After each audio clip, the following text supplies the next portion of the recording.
आपण पाहत आहात जनता न्यूज एक्सप्रेस। कमिशनर अजय मेहताने 2017 मध्ये काही कारण सांगून बीएसटीची सबसिडी बंद केली, काही अटी टाकल्या, काही असेल त्यांनी ती पूर्ण सबसिडी बंद केली। मध्ये एक आहे की 2018 मध्ये ईव्ही ट्रान्स प्रायव्हेट लिमिटेड ही कंपनी नवीन कंपनी इस्टॅब्लिश होती। 2019 मध्ये 26 जुलै 2019 मध्ये बीआर ऍक्ट एक होता, जेणेकरून प्रायव्हेटायझेशन ऑफ बीएसटी जर तो ऍक्ट लागू असेल तर करू शकत नाही, म्हणून तो ऍक्ट स्क्रॅप केला गेला। त्याच्यानंतर 2019 मध्ये स्ट्राईक्स झाल्या, फायनान्शियल लॉसेस दाखवले गेले। 2020-23 पासून टेंडरिंग सुरू केलं आणि 2024 मध्ये जेव्हा 3,500 बसेस होत्या, आता बीएसटी कडे नुसतं 1000 बसेस आलेले। सिस्टमॅटिक सॅबोटॅज एवढ्यासाठी म्हणते कारण हे ओव्हरनाईट प्रोसेस नव्हती, एक प्रॉपर टाइमलाईन फॉलो करून ही पूर्ण सिस्टम बसवली गेली। 25 एप्रिलला सीएम साहेबांनी जी मीटिंग घेतलेली त्याच्यात आता सांगतायत 3% रिझर्व्ह फंड आता मुंबई महानगरपालिकेचा किंवा कुठल्याही महानगरपालिकेचा जो बजेट असेल त्या 3% हा बीएसटी किंवा परिवहनासाठी दिला पाहिजे। मुंबई महानगरपालिकेसाठी त्यांनी सजेशन दिलेलं की एक वन टाइम पॅकेज असायला पाहिजे आणि मग टोल एक्झॅम्पशन अशा अनेक गोष्टी केल्या। मला सीएम साहेबांना एवढं विचारायचंय, मग एवढं पॅकेज द्यायचं होतं, एवढी सबसिडी द्यायची होती, मग हे प्रायव्हेटायझेशन वेटलिस्ट मॉडेल आणण्याचं काम काय? मग माझा पहिला प्रश्न असा असेल, मग तुम्ही पहिला ते बंदच कशाला केलं? आता 2017 पासून जे सुरू झालेलं आहे 2013-14 मध्ये ऑन अन ॲव्हरेज आपली बस पर बसची रनिंग होती 185 किलोमीटर्स, ती आता कमी झाली आहे 170 किलोमीटरच्या आसपास आलेली आहे। म्हणजे ऑन अन ॲव्हरेज एक बस दिवसाला एवढं चालू शकते किंवा चालते। आता मी पहिला सुरुवात करते रेव्हेन्यू मॉडेल म्हणून की हा जो कॉन्ट्रॅक्ट पद्धत दिलेली आहे आणि हा जो रेव्हेन्यू मॉडेल आहे त्याचा कसं नुकसान होऊ शकते। सगळ्यात पहिला म्हणजे ज्या कंपनीला कॉन्ट्रॅक्ट दिला गेलेला त्याच्याबरोबर आपण फिक्स एक 200 किलोमीटर पर डे याचा करार केलेला आहे। म्हणजे 200 किलोमीटर त्याने बस चालली की आपण त्यांना 200 किलोमीटरचे पैसे देणार। प्रश्न असा आहे, याच्यात 2 टेंडर निघाले, एक 2021 बसेसचा होता आणि एक 2400 बसेसचा होता। 2 सेम टेंडर की सिमिलर टेंडर बोला, पण दोघांच्या भावामध्ये भरपूर फरक आहे रेट्स मध्ये। आपण जो नवीन टेंडर देतोय तो पर किलोमीटर पैसे देतोय। पहिल्या टेंडर मध्ये आपण 46.81 हा विदाउट सबसिडी आणि 56.81 विथ सबसिडी रेट दिलाय। तसंच नवीन टेंडर जो 24 मध्ये आलाय पर 2400 बसेसचा, कंपनी सेम आहे पण त्याला 15-20 रुपये वाढवून आपण देतो। 2100 बसेसचा जो टेंडर होता त्याच्यातल्या आता नुसतं 750 बसेस आलेले, त्यांनी तो पूर्ण केलेला नाही आणि तरी आपण त्याला नवीन बसेसचा कॉन्ट्रॅक्ट दिलाय 2400चा। आता जेव्हा 2400च्या बसेसमध्ये त्याला जास्त फायदा आहे तर तो पहिल्याचा जुना कॉन्ट्रॅक्ट पूर्ण कसा करेल आणि का करेल, जेव्हा 2400 बसेसमध्ये त्याला तेवढाच फायदा होतो। आता ह्या 2400 बसेस किंवा 2100 बसेसचा एक रेव्हेन्यू मॉडेल सांगते तुम्हाला। आपण विदाउट सबसिडी मोजा 46.81 किलोमीटर रुपीज देतोय आपण एका किलोमीटरचे। एका बसच्या मागे आपण 200 किलोमीटर्स मिनिमम दाखवतोय त्याला की आपण मिनिमम त्याने चालवायचं। त्याप्रमाणे बघितलं तर एक बसच्या मागे बीएमसी त्याला 9,300 रुपये देते। 9,300 रुपये दिले एका बस मागे म्हणजे 30 दिवसाचे 2.8 लाख रुपीज होत आहे। हे विदाउट सबसिडी आहे। लेटेस्ट कन्सिडर की विथ सबसिडी, लेटेस्ट कन्सिडर की सबसिडी मिळाली। मजेची बाब म्हणजे 1.5 कोटीची बस, 1.5 कोटीची जर किंमत असेल बसची, त्याला 65 to 70 lakhsची सबसिडीज मिळते. म्हणजे नक्कीच एक बस त्याला पडते 80 लाखापर्यंत. 80 लाखापर्यंत जी बस त्याला पडते त्याला आपण 58 करोड, एक जनरल रेव्हेन्यू कॅल्क्युलेशन आहे, 58 करोड रुपीज पर मंथ. 2100 बसेसची आपण किंमत त्याला बीएसटी त्या प्रायव्हेट ऑपरेटरला देते. 58 करोड जर 12 महिन्याचे बघितले आणि ते 12 वर्षाचा जो टेंडर आहे, म्हणजे हा टेंडर 10,000 कोटीचा टेंडर आहे. एका बाजूला बीएमसी म्हणते की आमच्याकडे पैसे द्यायला नाहीये, बीएसटी चालवायला पैसे नाहीये. मग हे कॉन्ट्रॅक्टदाराला, प्रायव्हेट कॉन्ट्रॅक्टदाराला द्यायला 10,000 कोटी बीएसटी आणणार कुठून? प्रायव्हेटायझेशन किंवा हे वेटलिस्ट मॉडेल आल्यानंतर सीएल मीटिंग मध्ये पॅकेज वगैरे बोलत आहे. मग जर पॅकेज वगैरे सरकार देते, महानगरपालिकेच्या बजेटमधनं ॲलोकेशन होते, तर मला सांगा, तर आपल्याला प्रायव्हेट कॉन्ट्रॅक्टदाराची गरज काय? बीएसटीने एवढे वर्ष, जसं अण्णा बोलले, 100 वर्ष बीएसटीने स्वतःला सस्टेन केलेलं आहे. अनुदान मिळायचं बीएसटी कडनं, थोडंसं बीएमसी कडून मिळायचं, आणि दॅट इज हाऊ पूर्ण बीएसटीने सस्टेन केलेलं आहे. आणि लोकांना हे मॉडेल लोकांपर्यंत पोहोचायचं, आणि सगळ्यात मेन म्हणजे फायदा सगळ्या जनतेला व्हायचा. आज प्रायव्हेटायझेशन केल्यानंतर बीएसटी पैसे कॉन्ट्रॅक्टदाराला देते, तो सब कॉन्ट्रॅक्ट करतोय. व्हायलेशन, टेंडर व्हायलेशन नंबर 1 की सब कॉन्ट्रॅक्ट करू शकत नाही, तरी ईव्ही ट्रान्सने ठिकठिकाणी वेगवेगळ्या डेपोमध्ये ड्रायव्हर, कंडक्टर आणि मेंटेनन्स स्टाफ साठी त्याने ओपनली सब कॉन्ट्रॅक्ट दिले.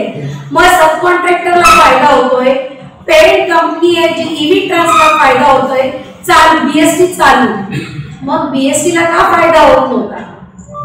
हा रेव्हेन्यू मॉडेल आहे की बीएमसी वर्षाला जुन्या कॉन्ट्रॅक्टच्या हिशोबाने, म्हणजे 40 रुपयाच्या आणि 50 रुपयाच्या, ऑन एन ॲव्हरेज 50 रुपयाच्या हिशोबाने 700 कोटी एका वर्षाला त्या प्रायव्हेट ऑपरेटरला देते. 700 कोटी जर बीएमसी प्रायव्हेट ऑपरेटरला देऊ शकते एका टेंडरचे, दुसऱ्या टेंडरचे पण आपण अप्रॉक्सिमेटली जर तेवढे मोजले तर वर्षाला 1,500 कोटी प्रायव्हेट कॉन्ट्रॅक्टरला जर बीएसटी कडे द्यायला आहे, मग बीएसटी स्वतः का नाही चालू? बीएसटी बस 1.5 कोटीची, त्याला ऑलमोस्ट 40% सबसिडी मिळते. मग ही सबसिडी जी सेंट्रल गव्हर्नमेंट आणि स्टेट गव्हर्नमेंट प्रायव्हेट कॉन्ट्रॅक्टरला इलेक्ट्रिक बस घेण्यासाठी देते, मग ती सबसिडी डायरेक्टली बीएसटीला काय नाही देऊ शकत? अधिकाऱ्यांना जेव्हा विचारलं की तुम्ही 700 कोटी किंवा 1500 कोटी तुम्ही प्रायव्हेट कॉन्ट्रॅक्टरला कसे देणार, अधिकाऱ्यांचं असं म्हणणं होतं, आम्ही गव्हर्नमेंटकडे अनुदान मागू, आम्ही वर्ल्ड बँकेकडे जाऊ. मग वर्ल्ड बँकेकडे तुम्हाला जायचं जर होतं, मग डायरेक्ट बीएसटीच्या नावाखाली तुम्ही बीएसटी कडे का घेतलं? मध्ये हा प्रायव्हेट कॉन्ट्रॅक्टर आणि हे वेट लिस्ट कशाला केलं? दुसरी मजेची गोष्ट म्हणजे बीएसटीच्या कराराप्रमाणे त्या कॉन्ट्रॅक्टरला सुरू करायला एका बस मागे 2 महिन्याचं जे बीएसटीचं एका बस प्रमाणे अराउंड 3.5 लाख रुपये जे देतो, सुरू करायला पहिल्या महिन्यात त्या कॉन्ट्रॅक्टदाराला 2 महिन्याचं बीएसटीचं जे एका महिन्याची जी अमाऊंट आहे, म्हणजे 5.5 लाख रुपये पर बीएसटी पर बस बीएमसीने एस्क्रो अकाउंट मागे टाकले. म्हणजे कुठेतरी बीएसटीच्या पैशाने त्यांनी हा धंदा बसवलाय किंवा धंदा चालू केलाय. आणि त्यासमोर बीएसटीला सिक्युरिटी डिपॉझिट किती मिळते? तर नुसतं 50,000. म्हणजे बीएमसीची 1.5 टाइम्स ह्याच्यात काय म्हणतात ती लागवत आहे, पण रिटर्न्स काही नाही. रिटर्न्स जे मिळणार आहे ते त्या प्रायव्हेट कॉन्ट्रॅक्टदाराला 700 कोटी मधना, जे ह्याच्यात 700 कोटी बरोबर रेव्हेन्यू जो ऍडव्हर्टायझिंग रेव्हेन्यू आहे तो टोटल ऑपरेटर कडे जाणार. म्हणजे हे त्याला बीएसटी कडनं जे पैसे मिळत आहेत प्लस ऍडव्हर्टायझिंग चे ही त्याच्याच हातात राहणार. एवढंच नाही बीएसटीचा डेपो, बीएसटीची यंत्रणा जी ते लोक वापरणार त्याचं भाडं किती? किमान 1 रुपया. 1 रुपया भाड्यामध्ये बीएमसीचा प्राईम प्लॉट्स तुम्ही त्याला भाड्यावर देता, वापरायला देता, ते पार्किंग असो ते कुठल्याही गोष्टीसाठी. आता दुसरा क्लॉज येतो पेनल्टी. बीएमसीच्या कराराप्रमाणे बीएमसी कुठे फ्लो मध्ये जाते तर त्यांना ही 1% सिक्युरिटी डिपॉझिटची पेनल्टी भरावी लागते. पण ह्याच ठिकाणी कुठे जर कॉन्ट्रॅक्टर चुकतोय, ऑपरेटर चुकतोय, त्याला 0% पेनल्टी.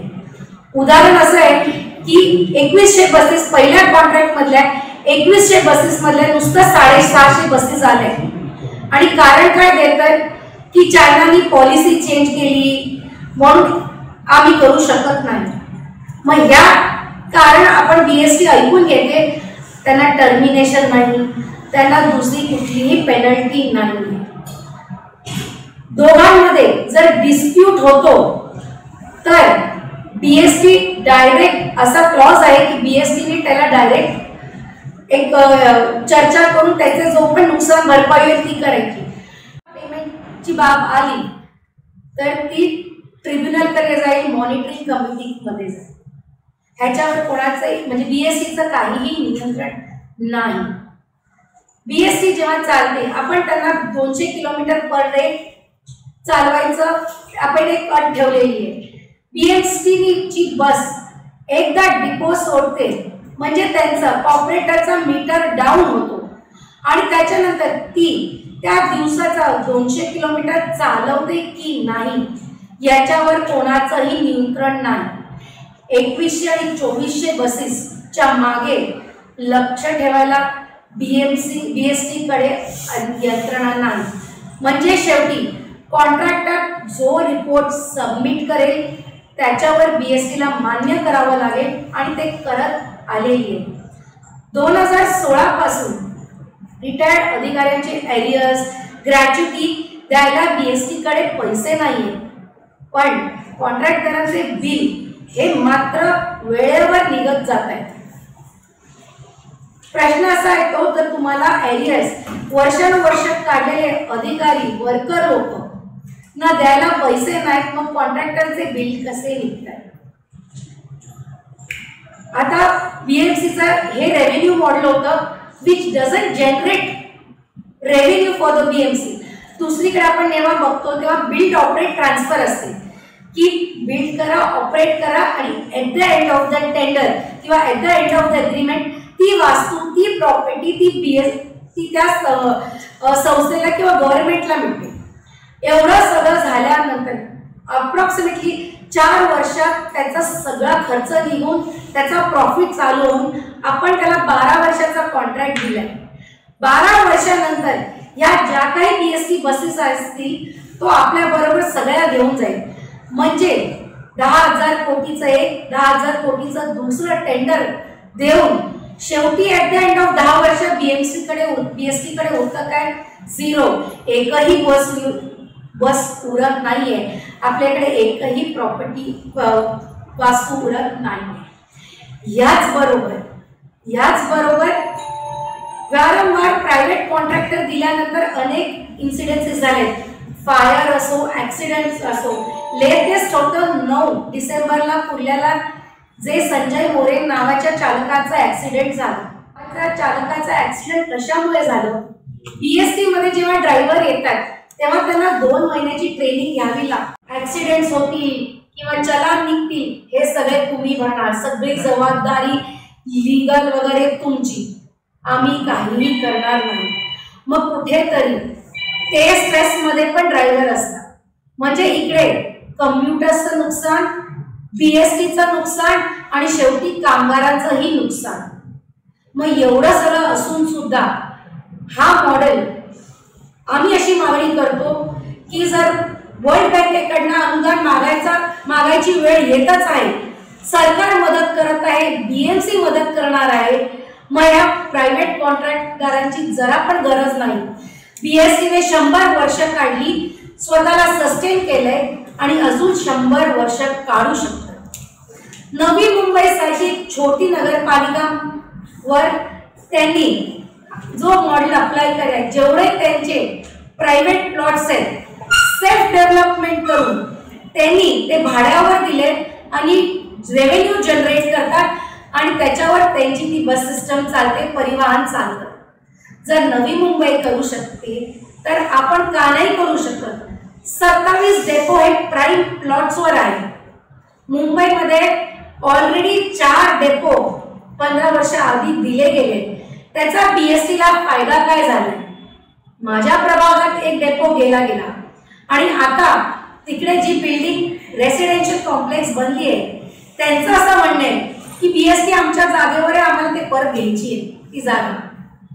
म्हणजे कुठेतरी वास्तू BSTचं विकलं जातंय, डेव्हलप केलं जातंय. तिथे लोक घरं असेल, कमर्शियल असेल, ऑफिसेस घेऊन राहायला जातात आणि शेवटी तो अधिकार त्याच्यावर दाखवतात.